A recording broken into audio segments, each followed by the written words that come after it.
우리 자리에 앉으셔서 하나님의 말씀 요한복음 7장 함께 보시겠습니다.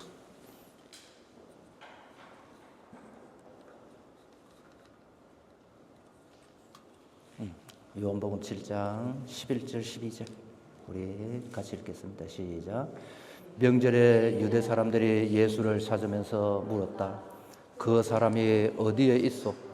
무리 가운데서는 예수를 두고 말들이 많았다. 더러는 그를 좋은 사람이라고 말하고 더러는 무리를 미혹하는 사람이라고 말하였다. 아멘. 우리가 지난주에 제가 이 큐티를 하면서 예수님처럼 그런 마음은 아니지만 참 안타까운 마음이 들어서 오늘 함께 나누려고 합니다. 교회에는 여러 종류의 사람들이 있죠. 여러 종류의 사람들이 있는데 또 사람들의 믿음들도 다들 다릅니다. 그러나 가장 중요한 것은 예수님과 어떤 관계를 갖고 있는가, 그 개인이 예수님과 어떤 관계를 갖고 있는가가 가장 중요하죠. 감리교를 시작한 사람이 요한 웨슬레 목사님입니다. 그의 자서전에 보면 이런 얘기가 있습니다. 그가 미국 선교사로 갈 때에 폭풍을 만났는데 두려워서 어쩔 줄을 몰랐습니다. 그 목사님만 그런 것이 아니라 그 배에 타고 있는 모든 사람들이 폭풍 가운데 우왕좌왕하고 두려워 떨 때에 한 무리가 찬송을 부르면서 평안하게 찬송을 부르는 그런 모습을 보았습니다. 이 폭풍이 지나가고 나서 이 웨슬레 목사님이 그 평온했던 무리들에게 물었습니다. 아니, 다른 모든 사람들은 풍랑이 왔을 때 두려워서 어쩔 줄을 몰랐는데 어떻게 당신들은 그렇게 평안할 수 있습니까? 그렇게 물었더니 그들의 대답은 굉장히 간단했습니다. 우리는 예수님을 믿습니다. 우리는 예수님을 믿습니다. 목사님은 깜짝 놀랐습니다. 왜냐하면은 자기는 예수님을 전하고 또 가르치는 목사고, 그러면 내가 믿는 믿음과 저 사람들이 갖고 있는 믿음이 뭐가 다른가 고민하지요. 그러다가 나중에 다시 영국으로 돌아와서 웨슬레 목사님은 그 배에서 만났던 그 무리들의 모임을 찾아갑니다. 우리가 교회사 역사를 보면 그 모라비안 교도입니다. 우리가 경건주의자라고 얘기하는데 그 얘기를 합니다. 옛날에 이렇게 배에서 이런 일이 있었고 우리는 두려워했는데 그 두려워하지 않는 그 사람들은 당신과 함께 신앙생활하는 사람이라는 걸 알았습니다. 그렇게 솔직하게 얘기하고 그때 이제 그 무리 가운데 사람이 웨슬레 목사님에게 물었습니다. 목사님, 예수님과 목사님은 어떤 관계입니까? 예수님과 목사님은 어떤 관계입니까? 웨슬레 목사님이 대답했습니다. 예수님은 하나님이시고 이 세상을 창조하셨고 우리의 죄를 위해서 십자가에 죽으셨고 부활하셨고 열심히 얘기했을 때에 이 사람이 아니요, 목사님 그게 아니고 목사님과 예수님의 개인적인 관계를 제가 묻는 겁니다. 개인적인 관계를 묻는 겁니다. 목사님은 거기에 어떻게 대답할 말을 몰랐습니다. 그리고 그는 고민하지요, 그죠? 고민합니다. 내가 지금 하나님을 믿고 내가 지금 목사고 예수님을 가르치고 있는데 내가 진짜 올바로 예수님을 믿고 있는가? 내가 정말로 예수님과 개인적인 관계를 갖고 있는가? 고민하고 염려하고 또 하나님 앞에 기도하다가 나중에 예수님을 만나죠. 어떻든 그런 내용들이 그의 인생에 가장 중요한 시간이었던 것을 고백합니다. 저는 우리 온누리 선교교회 식구 모든 분들이 이렇게 예배도 드리고 또 하나님을 알아가는 거 너무나 소중하죠. 우리가 한 단계 더 뛰어넘어가서 살아계신 예수님을 꼭 인격적으로 만나기를 기도합니다. 예수님을 만난 사람과 예수님을 만나지 않은 사람은 전혀 다릅니다. 전혀 다르죠. 예배 드리는 모습, 삶의 모습, 말하는 것부터 해서 다른데 예수님을 만나지 않으면 안 바뀝니다. 변화가 안 됩니다. 그러나 예수님을 만나면 사람이 바뀌어요. 사람이 바뀌어요. 우리 교회, 우리나라 이 이승만 대통령을 그의 어떤 삶을 보면 그는 사형수였습니다. 그 원래 이씨잖아요, 그죠? 그리고 이씨 왕조잖아요. 같은 이씨인데 어떻든 왕정 정치를 반대한다고 해서 사형수가 되었습니다. 언제 죽을는지 모르죠. 그런 사형수로 있을 때에 그는 그 죽음을 앞두고 언제 죽을는지 모르는 그 두려움, 그 위기 가운데 성경을 열심히 읽었습니다. 뭐 감옥에서 할 일도 없죠, 그죠? 성경을 읽다가 그가 그 성경을 통해서 예수님을 만납니다. 예수님을 만나죠.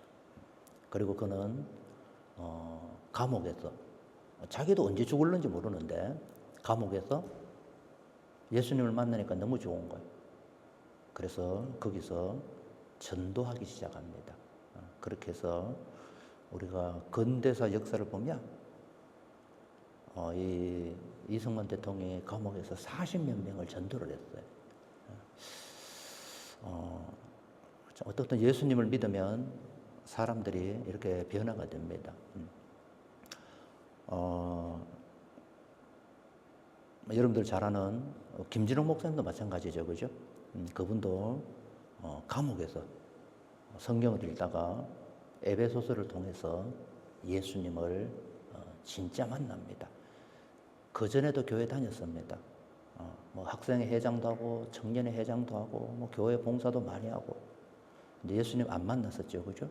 그러다가 감옥에서 예수님을 만났던 간증을 합니다. 최근에 이제 한국 여러분들 뉴스를 보셔서 아시겠지만 이제 정치적으로 굉장히 많이 혼란하면서 이제 이렇게 떠오르는 사람이 있는데 그 중에 한 사람이 그 김문수 장관인데 여러분들 아십니까? 원래 이분이 예수 안 믿는 사람이거든요. 그런데 이분이 그 감옥에서 그 성경을 읽다가 예수님을 만났어요. 당신이 직접 고백을 하시더라고요. 성경을 읽다 예수님을 만났어요. 지난주에 그 이제 제가 아침마다 그 김진홍 목사님 새벽 예배를 참석을 하는데 매일 새벽 예배를 드리는데 이제 목사님이 그런 얘기를 하시더라고요. 지금 우리 윤 대통령이 감옥에 있잖아요. 감옥에 있는데 좀 성경을 보내달라고 그러더랍니다. 그래서 김진홍 목사님이 윤 대통령에게 성경을 보내줬다는 얘기를 하시더라고요. 제가 이제 그 얘기를 들으면서 기도했어요. 우리 윤 대통령도 감옥에서 꼭 예수님을 만났으면 좋겠습니다. 예수님을 만난 분들은 아시겠지만 예수님을 만난 것보다 더 중요한 일이 어디 있습니까? 그죠? 뭐 대통령 아니 뭐 어떻든 뭐 더 높은 위치에 가더라도 예수님을 만나는 게 가장 큰 축복이라는 것을 우리는 알고 있죠. 우리가 이제 요한복음 7장에 들어가면서 여러분들 이제 계속해서 비슷한 사건들이 계속 나오는데, 거기에 보면 오늘 우리가 읽었던 내용을 보면 뭐가 나오죠? 무리들이 나옵니다. 무리가 뭔가 하면은 제가 그림을 가져왔는데, 그림을 보면 예수님이 설교를 할 때에 저기는 지금 몇 사람 없잖아요, 그죠? 원래는 많아요. 몇천 명씩 꽉꽉 찼는데, 그렇게 예수님의 설교를 듣고 또 예수님의 기적도 보고 오병이 할 때에 떡도 먹고 물고기도 먹고, 야, 맛있다 그렇게 예수님 가까이에서 예수님을 찾아와서 예수님의 기적도 보고 예수님의 설교도 듣고 또 예수님이 도시락 할 때 맛있다 그러면서 먹던 사람들, 많은 사람들, 이 사람들을 무리라고 얘기하는데, 우리가 이제 큐티를 이렇게 하다 보니까 이 사람들이 예수님을 믿어요, 안 믿어요? 안 믿어요. 저도 곰곰이 생각을 해봤어요. 이 사람들은 예수님을 찾아왔고 예수님의 기적도 받고 그다음에 예수님의 설교도 듣고 도시락도 먹고 안 믿어요. 그런 내용을 우리가 요한복음 7장에서 볼 수가 있습니다. 참 안타깝지요, 그죠? 안타까워요. 우리 같으면 우리는 예수님 안 봤잖아요, 그죠? 뭐 우리가 이제 예수님이 도시락 하나로 5,000명 먹일 때 우리가 이제 물고기를 먹었습니까? 떡을 먹었습니까? 우리는 예수님 얼굴도 못 봤잖아요. 그림에서 보지. 그런데 우리는 믿잖아요, 그죠? 그리고 또 그 주님을 믿을 뿐만 아니라 살아계신 예수님을 지금도 경험하며 살잖아요. 근데 예수님을 직접 보고도, 기적을 보고도, 말씀을 직접 듣고도, 그 하나님의 능력들을 보고도 안 믿는 게 신기한 것 같아요. 신기하고 안타깝고. 그러나 우리는 본 것도 없는데, 먹은 것도 없는데 이렇게 예수님을 믿을 수 있는 것, 이렇게 우리가 하나님을 예배 드릴 수 있는 것이 하나님의 은혜인 줄로 믿습니다. 아멘? 봐도 안 믿는 사람들 있잖아요. 먹고도 안 믿는 사람들 있잖아요. 하나님의 말씀을 직접 듣고도 안 믿는 사람들이 있는데 우리는 안 봤는데, 안 들었는데, 먹은 것도 없는데 믿는다는 것이 얼마나 감사한지 모릅니다. 그래서 우리가 이렇게 예수님을 믿는 것도 사실 우리 힘으로 하는 거 아니에요. 뭐 내가 믿었으니까 그런 거 아니에요. 하나님께서 우리들에게 예수님을, 하나님을 믿을 수 있는 믿음을 주신 줄로 믿습니다. 우리가 한 거 아니라는 거예요. 자, 무리들은 오늘 우리 성경을 큐티를 이렇게 하다 보면 이 사람들은 말이 많아요. 뭐 예수님이 이렇다, 예수님이 저렇다, 예수님이 귀신 들렸다, 뭐였다. 왜 이런 말들이 많죠? 아주 간단해요. 자기들의 머리로 이렇게 예수님을 뭐라 그래야 되나요? 이해하려고 그런다 그래야 되나요? 아니면 판단한다 그래야 되나요? 어떻든 그런 거예요. 여러분, 믿음은 어떻게 우리가 하나님을 이해합니까? 그것 자체가 불가능한 거예요. 우리가 하나님을 믿을 수는 있지만 어떻게 그 예수님을 이해해요? 우리가 이제 교회의 역사를 보면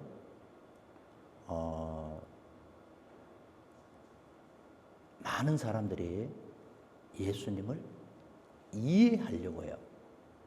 때로는 필요하죠. 알아야 되니까. 그런데 기독교는 반대더라고요. 믿으면 이해되어져요. 이해하고 믿으려고 그러면 안 믿어져요.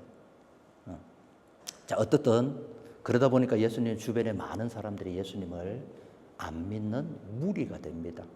안 믿기 때문에 뭐하죠? 예수님을 영접하지 않아요. 예수님을 영접하지 않고 또 그들은 예수님이 하나님이 보내신 그리스도라는 것, 이게 무슨 뜻인지 전번에 말씀을 드렸죠, 그죠? 하나님이 보내신 그리스도라는 것을 안 믿으니까 무슨 희생을 한다든가 순종을 한다든가 그런 게 있어요, 없어요? 없어요. 아니, 안 믿는데 뭔 희생을 해요? 믿지 않는데 무슨 순종을 하겠어요? 이 사람들은 자기의 인생 가운데 많은 사건들이 있습니다. 많은 사건들이 있는데 그 중에 한 사건이 예수님을 경험한 거예요.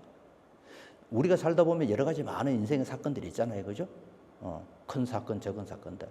그 많은 사건들 가운데 한 사건이 그냥 예수님을 경험한 거예요.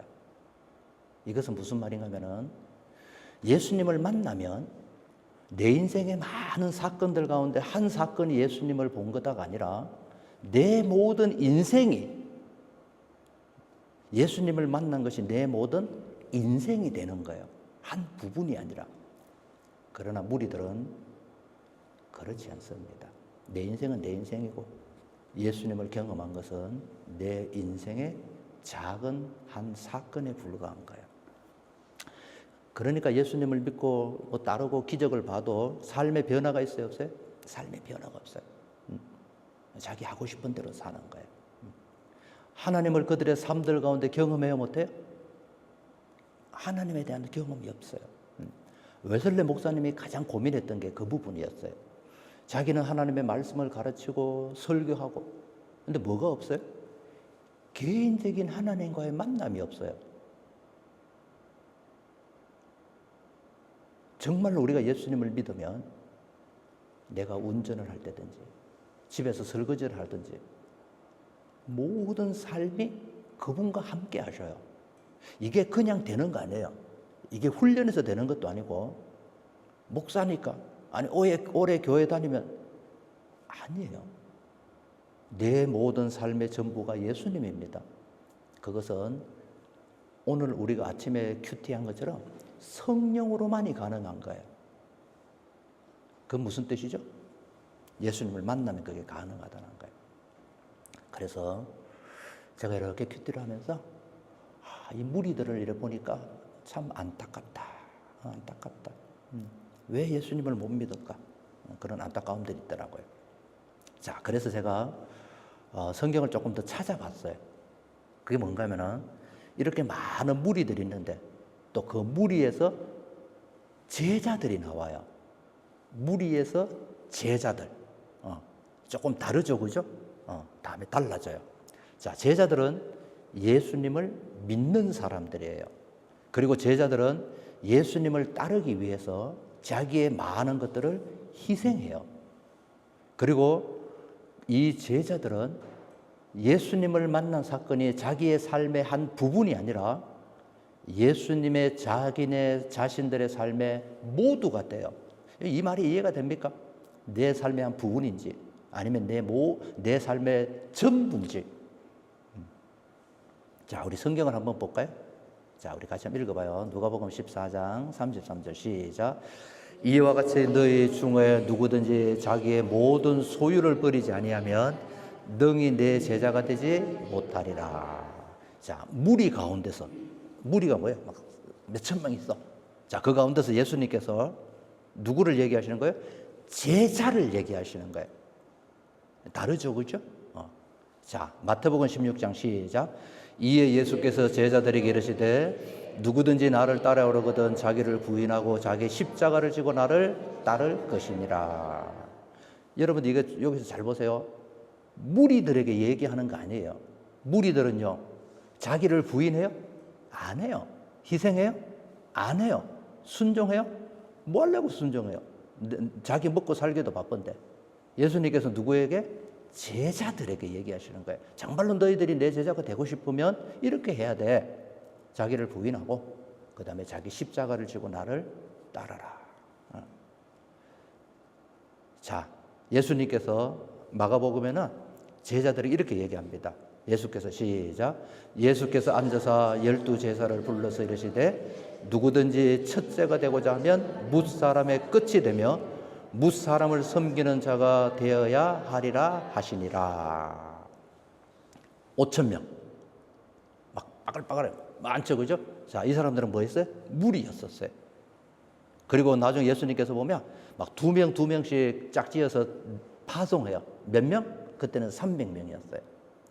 나중에 예수님께서 십자가 얘기를 하니까 이거 뭐 어렵다. 오병이어 끝나고 나서 나는 떡이다. 우리가 지난주 말씀을 나눈 것처럼 나는 떡이야. 뭐 내 살을 먹고 내 피를 마시고. 그러니까 사람들이 이 말 너무 어려워. 그래가지고 사람들이 어떻게 해요? 떠나가요. 예수님 옆에 있다가 다 떠나가요. 그리고 나중에 몇 사람 앉았어요? 12명만 남았어요. 자, 이 12명에게 예수님께서 아이고 너네들 참 잘했다. 훌륭해. 거기 너희들이 남아있구나. 그렇게 얘기하시는 것이 아니라 너희들이 진짜 내 제자가 되고 싶으면 이렇게 살아야 돼. 막 쥐을 주는 거예요. 오늘 이제 우리가 그게 뭐 많이 있는데 그 중에 하나가 뭐예요? 너희들이 첫째가 되고자 하면 너희들이 높아지고 싶으면 뭐라더라? 끝이 되고 다른 사람들을 뭐 하는 자가 되라? 섬기는 사람이 되라. 세상 사람들은 높아지고 나 이러니까 나 이만큼 배웠으니까 내가 돈 있으니까 내가 이러니까 이제 목이 힘주고 자기가 높아지는 거예요. 그러나 네가 제자가 되고 싶어? 그러면 낮아져. 섬기는 사람으로 돼야 돼. 여러분 제자란 뜻은요. 마테티오라고 하는 단어를 쓰는데 이 마테티오라는 단어는 자기가 믿는 스승의 삶을 따라갈 뿐만 아니라 배우고 따라갈 뿐만 아니라 끝까지 순종할 때에 이 마테티오, 이 제자라는 단어를 사용하는 거예요. 예수님의 제자가 된다는 것은 뭐라고 하는 목사님은 이렇게 짧게 정의를 합니다. 제 얘기 아닙니다. 제자란 자신의 삶이 그리스도의 삶과 모든 면으로 연결된 사람이다. 제자는 예수님은 예수님이고 내 삶은 내 삶이 아니라 내 모든 삶이 누구와? 예수님과 연결되어서 사는 사람. 예배 때만 예수님을 고백하는 것이 아니라 내 모든 삶에서 예수님을 연결시키면서 사는 사람들이 제자다. 그렇게 얘기를 합니다. 우리나라에는 여러분들 아시겠지만 옥하는 목사님이라고 계셨어요. 사랑의 교회를 하셨던 이 목사님이 이 제자 사역에 아주 권위자셔요. 세계적으로. 그래서 많은 책도 쓰셨는데 이 목사님이 제자가 뭔가 이렇게 무리 말고 많은 수천 명의 무리가 아니라 정말 예수님을 따르는 그 제자들에 대한 정의를 이렇게 얘기했어요. 제자는 하나님의 은혜로 예수님을 마음으로 영접하여 구주로 믿고 예수님을 내 주와 구주로 믿고 예수님을 닮기 위해 예수님의 가르침을 배우고 따르며 그 가르침을 다른 사람들에게 가르쳐서 자신과 같이 예수님을 따르는 사람으로 만드는 사람이 제자다. 길죠? 자, 다시 얘기할게요. 첫 번째는 내가 예수님을 진짜로 주와 구주로 영접하고 믿고 그래서 예수님의 가르침을 그리고 예수님을 따라가고 순종하고 그리고 또 한 단계 더 나가서 다른 사람들에게도 예수님을 가르쳐서 자기처럼 살게 하는 이런 사람이 제자다. 이게 옥하는 목사님이 제자도에서 얘기하는 제자의 정의입니다. 저는 우리 온누리 선교회 식구들이 내가 지금 무리처럼 하나님을 섬기는지 무리 속에 내가 속해 있는지 아니면 내가 제자인지 한번 잠깐 점검해 보시기를 바랍니다. 윌리엄 맥도란드라고 하는 목사님이 온 세상의 구주께서 제시하신 제자도의 조건이라고 하는 책이 있어요. 그 책에 보면 내가 제자인가 제자가 아닌가 그것을 구별할 수 있는 7가지 조건을 얘기하는데 우리가 한번 같이 봤으면 싶어요. 자, 첫 번째가 뭐죠? 시작. 예수 그리스도를 최고로 뭐하는가? 자랑하는가? 두 번째, 자기를 부인하는가? 세 번째, 의지적으로 십자가를 택하는가? 넷째는 그리스도를 따라 사는가? 다섯째는 그리스도께 속한 모든 이들을 뜨겁게 사랑한다. 여섯 번째, 확고부동하게 지속적으로 말씀에 순종한 자. 자, 이제 이 윌리엄 맥도날드 목사님이 7가지, 6가지네. 하나, 둘, 셋, 넷. 어떻든 얘기를 하셨는데, 자, 우리가 여기서 100% 내가 다 이것을 따라 이렇게 살고 있다. 그렇지는 않습니다. 무리해서 갑자기 제자의 삶을 사는 것이 막 완벽하게 무슨 고등학교에서 대학교 가듯이 그렇지는 않아요.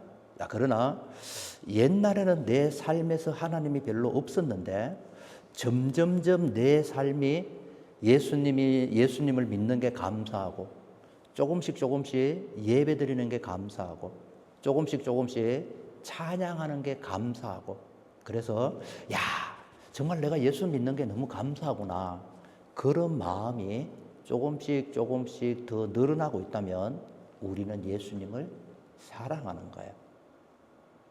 사랑하는 거예요. 자, 두 번째가 자기를 부인하는 겁니다.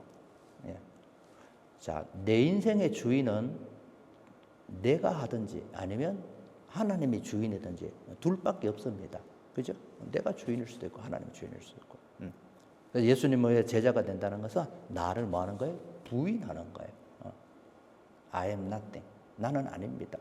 주님이 내 주인입니다. 세 번째가 의지적으로 십자가를 선택합니다. 이게 보통 사람들은 이해를 못해요. 왜냐하면 내가 스스로 하나님께 순종하기 위해서 내가 스스로 하나님을 기쁘게 하기 위해서 고난을 선택한다는 것은 보통 사람들은 할 수 없습니다. 성령이 우리 안에 계시는 분들만이 할 수가 있어요. 제가 이렇게 이제 목회를 하다 보면 참 성도들을 섬기고 헌신하고 그런 사람들을 발견을 해요. 이게 논리적으로 안 맞는 거예요. 무슨 교회에서 월급을 주는 것도 아니고 그렇게 사람들을 교회를 섬긴다고 해서 누가 칭찬해 주는 것도 아닌데 그렇게 십자가의 삶을 사는 거예요. 자기가 고난을 자초하는 거예요. 자기가 막 낮은 자리에 가는 거예요. 다른 사람들을 섬기기 위해서 열심을 내는 거예요. 왜 그게 가능하죠? 성령이 계시면 가능해요. 우리는 할 수 없어요. 사람은 높아지고 싶어요. 내가 이래. 나 이런 사람이야. 우리 이대 나온 사람 없죠? 나 이대 나왔어. 한국말로. 우리 사람이 갖고 있는 속성이에요. 자연적인 거예요. 그러나 제자가 되어서 성령이 우리 안에 오면 낮아져요. 겸손해져요. 다른 사람들을 섬기려고 해요. 이게 십자가예요. 여러분 교회 와서 봉사 안 한다고 해서 뭐라 그럽니까? 아무도 뭐라 그러지 않아요. 근데 하는 거예요. 자, 넷째가 그리스도를 따라 삽니다. 예수님 어떻게 살았어요? 낮아지고 섬기고 가난한 사람들과 함께하고 우리가 잘 알잖아요. 그죠? 그렇게 나도 타는 거예요. 다섯째가 교회를 사랑합니다. 그리스도께 속한 모든 인들을 뜨겁게 사랑하는 것. 교회를 사랑하고 성도들을 사랑하고 그 성도들에게 뭐라도 하나 더 주고 싶고 막 섬기고 싶고 그래서 사람들이 교회에서 봉사를 하는 거예요. 목회 집사님 이거 하세요. 제가 그렇게 얘기하지 않습니다. 못해요. 그러면 할 수 없는 거지 뭐. 그거 가지고 무슨 벌금을 매기겠어요? 그건 아니잖아요. 그러나 우리 안에 성령이 계시고 제자의 삶을 사는 사람들은 교회를 위해서 희생하고 싶고 섬기고 싶고 낮은 자리에 가고 싶고 그리고 성도들을 사랑하는 마음이 있어요. 여러분 그리고 6번째 이게 변하지 않으면서 하나님의 말씀에 순종합니다. 우리가 이제 큐티를 하잖아요. 그죠? 큐티를 하잖아요. 큐티를 하면서 내가 오늘은 이 말씀을 순종해 봐야 되겠다. 혹시 여러분들이 그런 마음이 생기면 감사하시기 바랍니다. 때로는 순종할 수도 있고 순종하지 못할 수도 있지만 내 마음 가운데 내가 이 말씀 순종해 봐야지 그런 마음이 있고 성도들을 사랑해서 성도들에게 뭔가를 또 막 주고 싶고 섬기고 싶고 그런 마음이 있다면 그게 축복인 줄로 믿으시기를 바랍니다. 그게 축복이에요. 세상적인 사람들은 높아지는 게 축복이라고 생각하고 뭔가를 많이 가져야 되고 내 성질, 내 고집이 이루어지는 것이 인생을 잘 사는 거라고 생각하지만 그것은 하나님 나라와 아무 상관이 없어요. 오늘 우리가 이 맥도날드 목사님 말씀하시는 내용들을 우리가 잠깐 읽으면서 나를 부인하고 내 뜻보다 하나님의 뜻을 그리고 하나님의 말씀에 순종하고 싶고 또 성경을 통해서 하나님이 뭘 기뻐하는가 막 성경을 통해서 알고 싶고 그 성도들이 사랑스럽고 교회 오면 막 뭐 내가 섬길까 봉사하고 싶고 섬기고 싶고 또 더 나가서 하나님의 말씀 내가 어떤 거 순종할까 그런 마음이 우리들에게 있다면 세상 사람들이 뭐라 그러든 여러분들은 축복받은 인생인 줄로 믿으시기를 바랍니다. 아멘 소리 안 하는 건 뭐예요? 이게 축복인 거, 이게 축복인 거예요.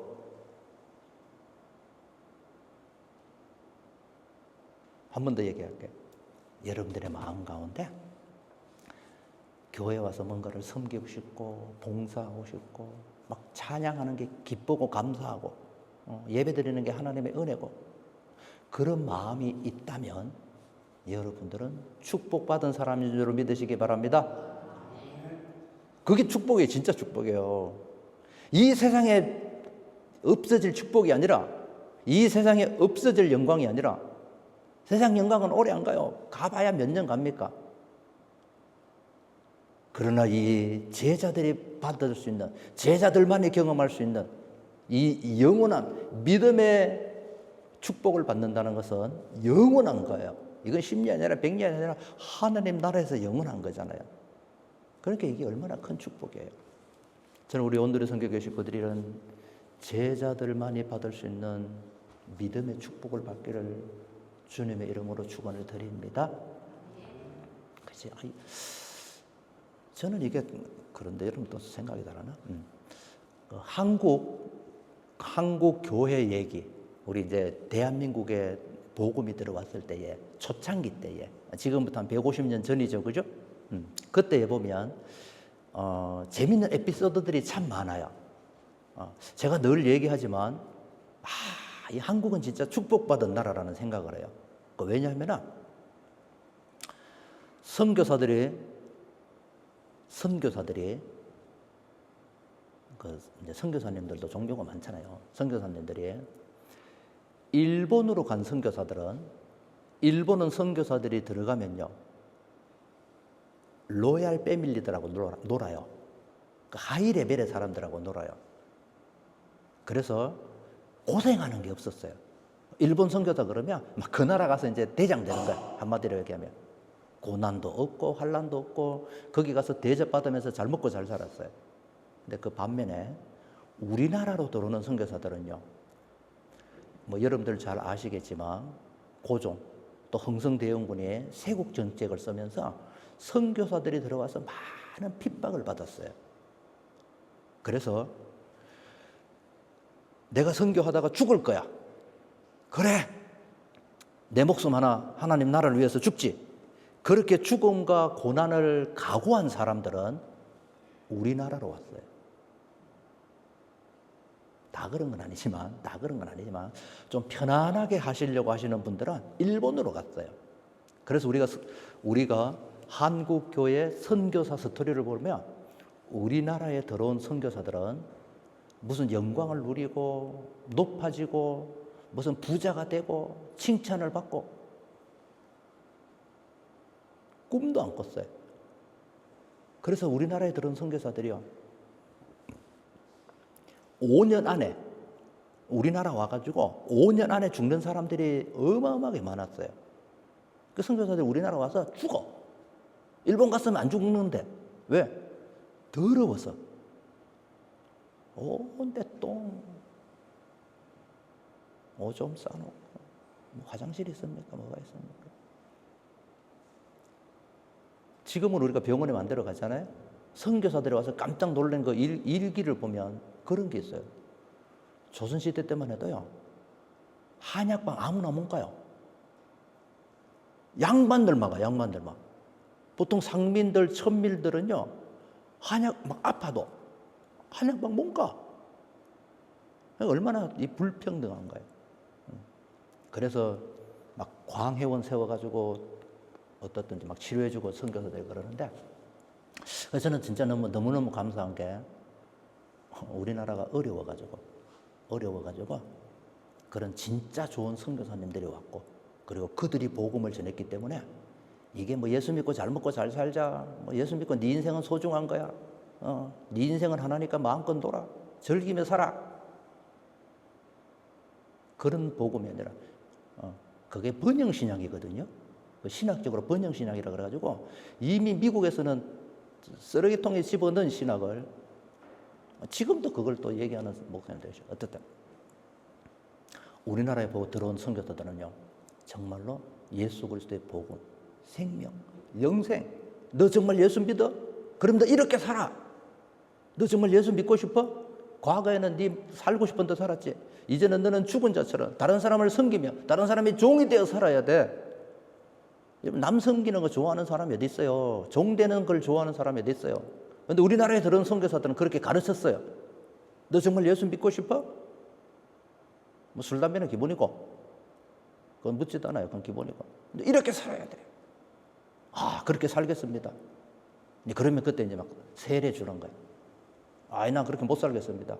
아, 그러면 그냥 교회 다녀요. 끝내. 그렇게 확실하게 복음을 전했는데,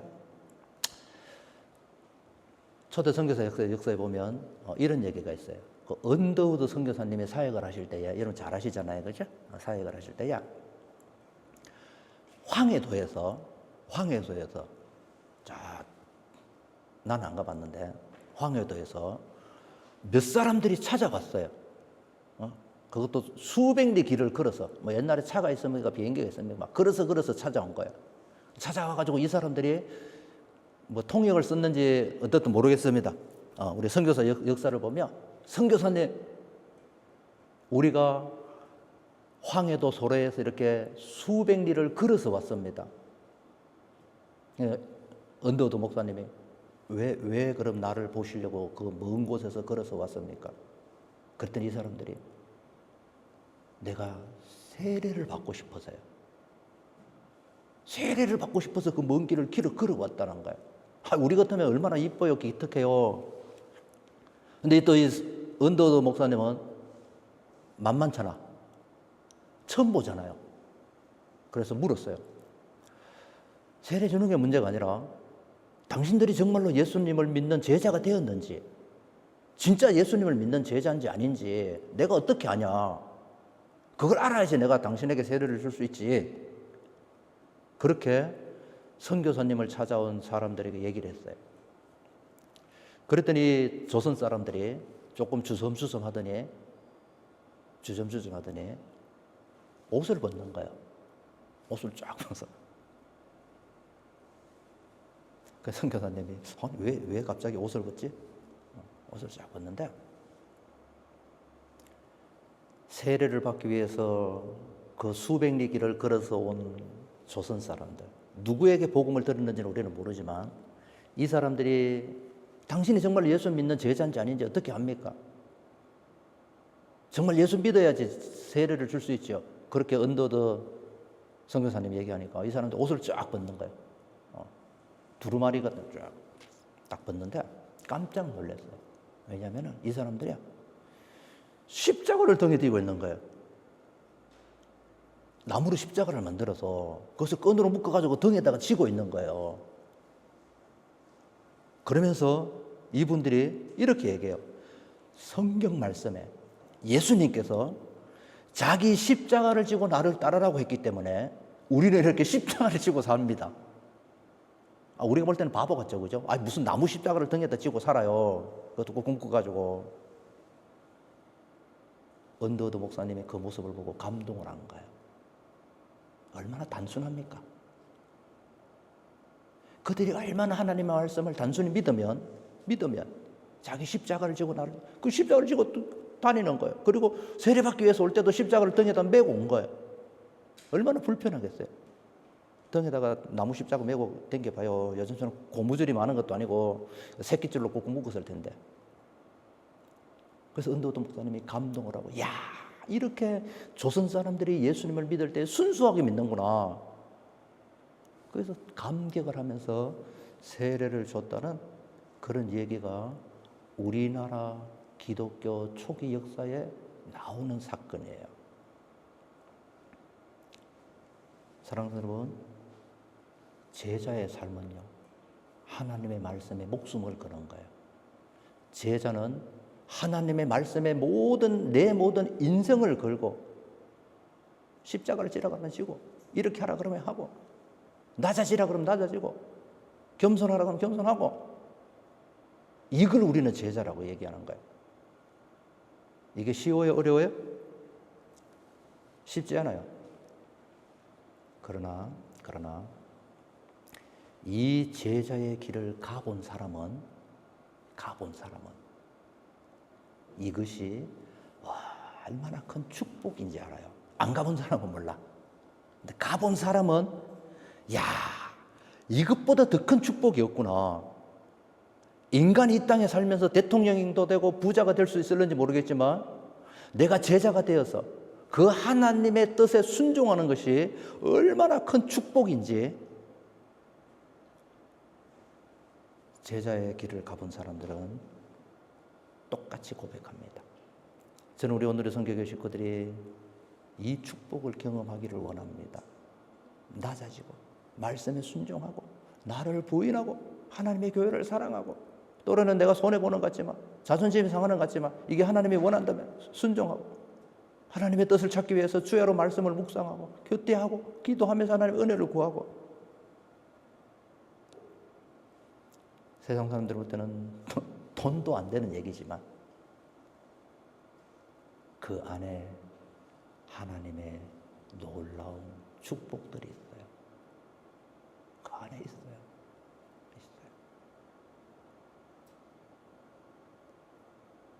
예수님의 비유 중에 천국은 밭에 감춰진 보화예요. 아무나 몰라. 자, 이 중요한 게요. 이 나그네가 그 보화를 얻기 위해서 뭘 하죠? 자기의 모든 재산을 다 팔아요. 그리고 그걸 얻어요. 그걸 사요, 밭을 사요. 왜? 밭 속에 보화가 있으니까. 그러니까 천국은요, 아는 사람만 알아요. 내 모든 재산을 다 팔아도 안 아까워요. 내 모든 인생을 그 하나님의 말씀에 걸어도 전혀 손해보는 느낌이 안 드는 거예요. 그 땅속에 보물이 감춰진 거 모르는 사람은 내 재산 파는 게 손해보는 것 같죠. 그러나 아는 사람은 어느 게 더 유익하고 어느 게 더 풍성한지를 아는 거예요. 사랑하는 여러분, 제자는요, 그렇게 사는 사람이에요. 무리는 뭐요? 구경하는 사람들이에요. 이렇다니 저렇다니 뭐 예수님이 이럴까 저럴까. 그리고 순종, 뭔 순종을 해요? 무리들은 절대로 순종하지 않아요. 하나님께 영광을 돌려요? 절대로 안 돌려요. 자기 살고 싶은 대로 살지. 천국은요 아는 사람이 아는 거예요.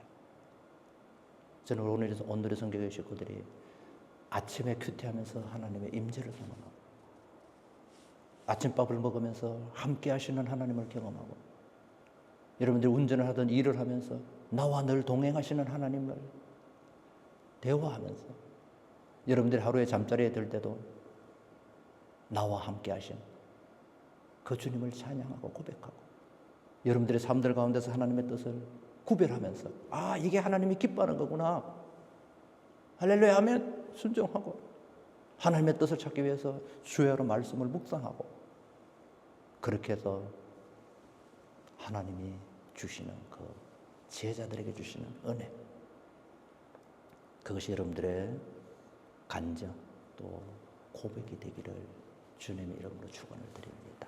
우리 기도합니다. 우리 기도할까요? 기도합시다. 잠깐 눈을 감으시고요.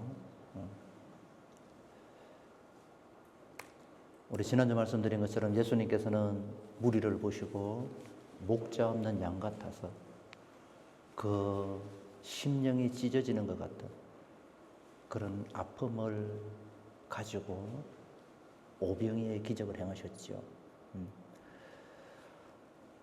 하나님께서는 지금도 우리 모든 사람들이 그분께 나오기를 원합니다. 무리로 머물러 있지 아니하고 예수님의 제자가 되기를 원하고, 그래서 하나님께서 우리를 위해서 준비하신 나를 믿는 자는 그 배에서 생수의 강이 흘러난다. 그 놀라운 하나님의 영광과 축복을 우리 모두들에게 주기를 원하셔요. 뭐가 아깝겠습니까? 하나님께서 뭘 우리들에게 아끼시겠어요? 우리가 교만하지 않으면, 나를 십자가에 못 박으면, 나를 부인하면, 그리고 그 주님을 정말로 나의 주인으로 모시면 우리는 제자의 삶을 살 수가 있는 거예요. 이 시간 함께 기도할 때 하나님, 제자의 삶을 살기를 원합니다. 땅의 것이 아니라 영생을 맛보며 살기를 원합니다. 초막절날 마지막 날에 예수님께서 누구든지 목마르거든 내게로 와서 마셔라. 나를 믿는 자는 성경에 이른 것 같이 그 배에서 생수의 강이 흘러 넘쳐나리라고 약속하셨던 그 말씀이 우리를 향한 하나님의 사랑의 음성인 줄로 믿습니다. 우리 시간 다 같이 함께 하나님, 이 믿음의 비밀, 영생의 비밀을 나도 누리기를 원합니다. 함께 기도합니다. 하나님 아버지 감사합니다.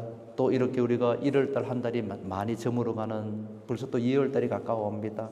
이 빠른 시간 속에 살고 있는 우리들, 하나님, 뭘 먹을까, 뭘 입을까, 또 일락을 뭘 즐겁게 살까, 그런 것들로 우리의 이 소중한 인생을 허비하지 않게 하여 주시옵시고, 하나님, 우리가 예수 그리스도의 말씀을 믿고 또 이 말씀을 붙들고 이 말씀을 통해서 하나님을 알아가며 또 더 나아가서 우리가 제자의 삶을 통하여 하나님의 영광을 누리는 우리 온누리 성교계 식구들 되게 하여 주시옵소서. 하나님, 우리가 이 시간 다시 한 번 더 우리의 마음을 뒤돌아봅니다. 우리 안에 성도들을 사랑하는 마음이 있는지, 정말로 성도들을 뜨겁게 사랑하는 마음이 있는지, 그래도 하나님의 말씀을 순종하려고 하는 그런 영적인 의지들이 있는지, 또 예수님을 따라 살려고 하는지, 십자가를 정말로 내가 선택하고 나를 부인하려고 하는지, 정말로 예수님만으로 만족합니다 고백할 수 있는지, 우리 자신들을 하나님의 말씀 앞에서 뒤돌아볼 수 있는 지혜들도 우리들에게 허락하여 주시옵소서. 예수님 이름으로 기도합니다. 아멘. 이제는 우리 주 예수 그리스도의 은혜와 하나님 아버지의 무한하신 사랑과 성령의 교통하심과 충만하심이 이 시간 하나님 앞에 예배드리는 우리 모든 성도들 심령과 또 그들의 믿음의 삶들 가운데 이제부터 영원히 함께하기를 주님의 이름으로 축원을 드립니다. 아멘.